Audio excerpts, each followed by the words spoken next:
Ooh, look at that right there. That's what I'm talking about. We're gonna let that cool just a minute and we're gonna get into it. Guys, what's up? Guess what we're gonna be doing today? We are gonna be southern fried cooking a wild rabbit that I harvested. That's right, it hadn't been that long ago. I was out squirrel hunting. I jumped up a rabbit and I was able to harvest it. I brought it home and it's been frozen. But today, we're gonna cook it. It is ice. We got like 2 or 3 inches of nothing but sleet. It's not gonna get above freezing until Tuesday. Today is Sunday.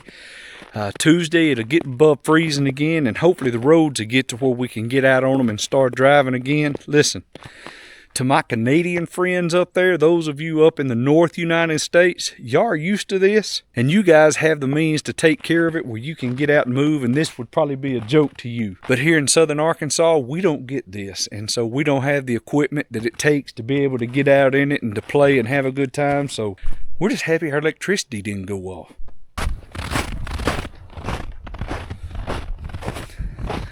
Guys, it is cold out here. There's Amari and Willowbean. And let's see. Hey chickens, are y'all cold too? You are a big rooster, you know that? You're a big rooster. I need to get around you. Oh yeah, guys, check this out. There's a golf ball. We don't want that. Look at there.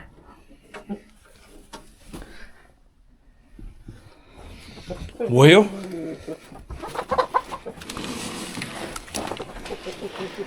man, that's great. I can't stay out here too long, but we got 3 eggs. And my wife Anna puts that golf ball in there and those chickens get up. I guess they think it's an egg too. And all of them, even though there's 4 or 5 holes, they all got their own little spot. They all lay where the golf ball's at. You know what's crazy? My son and I went out one time and he stuck his hand in there to get the eggs. It's kind of dark. And he grabbed about a 6-foot snake. It still gives both of us the heebie-jeebies. Let's get back.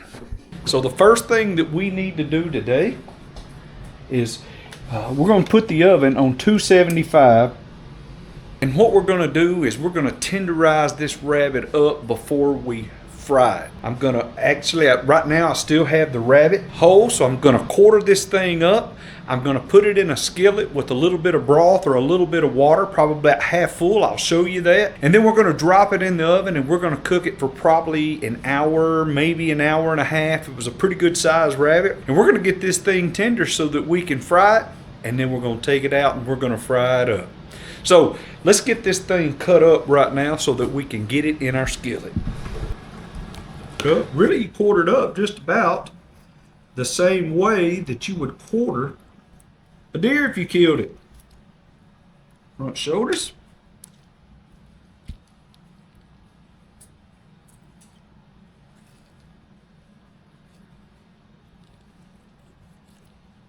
Front shoulder. Feels like it's got a broken back leg here. And I'm looking for that joint right there.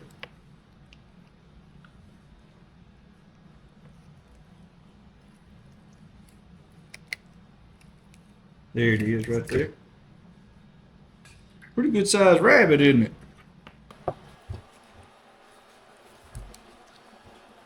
Cut up through that last rib right there to the backbone like that. Break that backbone. There we go. All right, guys, we got our rabbit cut up, if you can see right here. And we got a skillet and we have a lid that'll fit this skillet. So here's what we're going to do. We're going to lay this rabbit in the skillet. Look at there, just barely fits in there. That's what we wanted.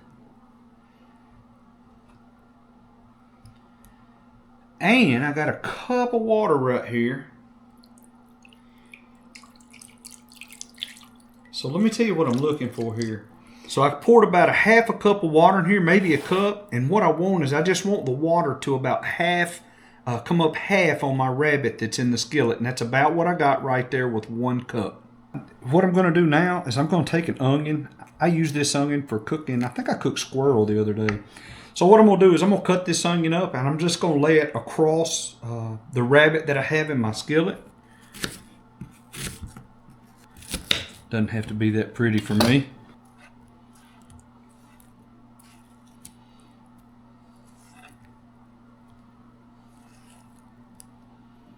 Pretty simple.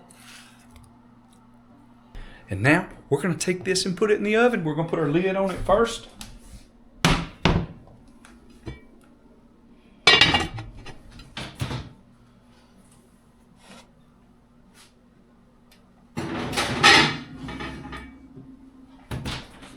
And we're going to put our timer. Let's put it at 90 minutes. Which is an hour and a half. And we may have to cook, this pretty good sized rabbit, so we may have to cook it a little bit longer. But guys, what this is going to do is we're going to slow cook this rabbit in that water. It's going to bring that water kind of to a simmer. And we're just going to let that water boil completely off of it. And what that's going to do, it's going to tenderize that meat. And so I'll probably come back in here in an hour. I'll check the meat, and if it feels good and tender, I don't want it falling off the bone because we're still going to fry it. But we do want it so that it doesn't taste like boot leather when we eat it. All right. So give me an hour and hour. We'll be back to check it. See what we got. Whoa! So an hour and a half is not enough for this.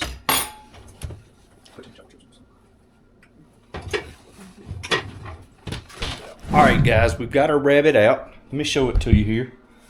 This is what it looks like. And what we got to do now is we got to dry these pieces off before we fry them. And remember, this rabbit is already cooked. It's already been brought up to a temperature that's safe to eat. And all I've got in the sack right here is flour. I'm probably going to put a little seasoning on it once I pull it off from frying it. That's when I like to put my seasoning on it.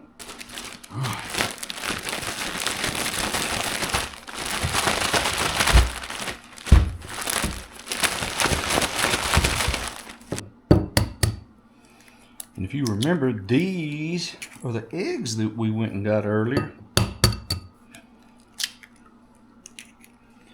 And we were so thankful that our chickens provided those for us.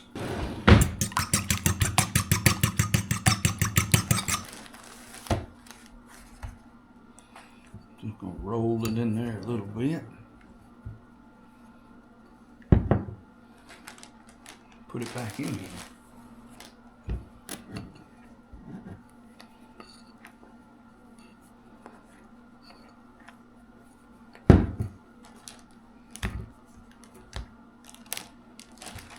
I'm gonna pull them straight out of there, and I'm gonna put them in our grease. I got just a little bit of grease put in the skillet, got it turned up, getting it hot, and like I said, all we have to do is brown them on both sides. Man, rabbit is gonna be ready to eat. So let's make this happen.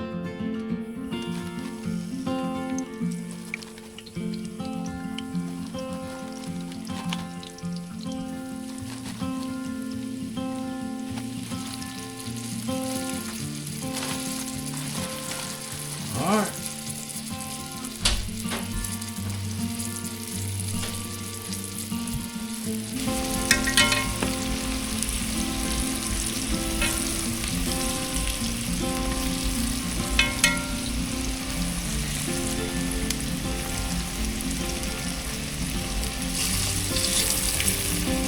Ooh, I'm about to let that get too hot, guys. You see that?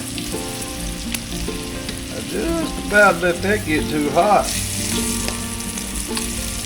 Turn that down a little bit. I kind of made a mess, but we finna pull them out.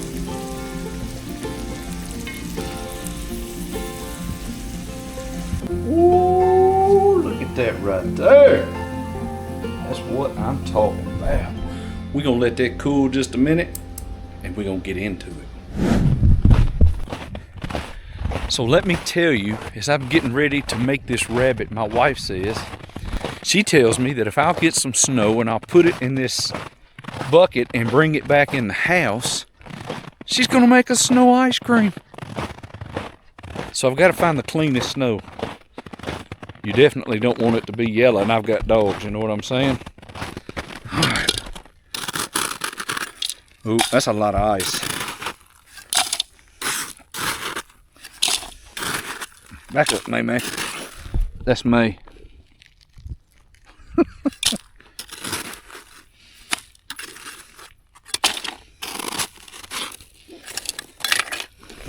That's about all I can stand. My hands are freezing. So let's go back in, and now we're gonna make ice cream.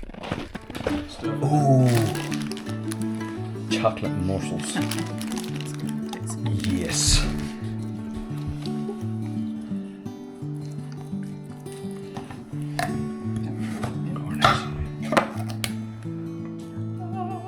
Oh, I could eat that stuff by itself.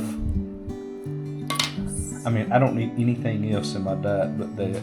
Look at it. There is no recipe. We just add and we stir.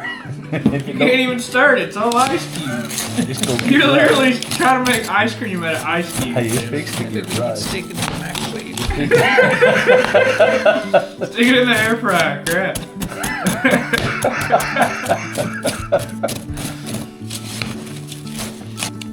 But I think it needs more of this. For sure. It needs that whole can in there. Oh yeah. Is that? See? Vanilla extract ain't supposed to have chunks. Listen, we went all the way to Mexico to get this vanilla so we can make this on a snowy day. Cindy Ashcraft gave that to us. Right there. Yes. With your eyes, boy, with your eyes. That's organic milk. Yeah. It comes from a plant, I'm sure. It comes with chunks. Butter. Oh, You can pour enough in there to even do it. Oh yeah, look at it. It's conforming. Tester. I do. I want to test it. Let's test it first. He's the doubter. It's Thomas. Little chunks in here. Oh my gosh, that looks good. Hey, I can get my own stuff. Here. Y'all making a mess. 90%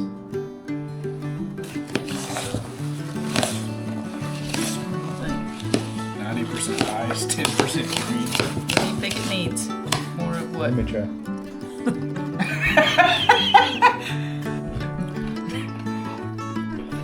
There's a lot of ice. Man, that tastes a lot like ice cream to me. Probably needed 2 cans either, Graham, now that I think about it.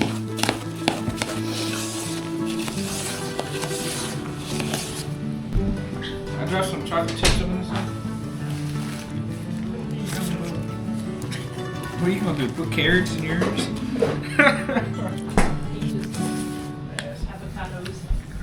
That is good. Throw some of that on it right there.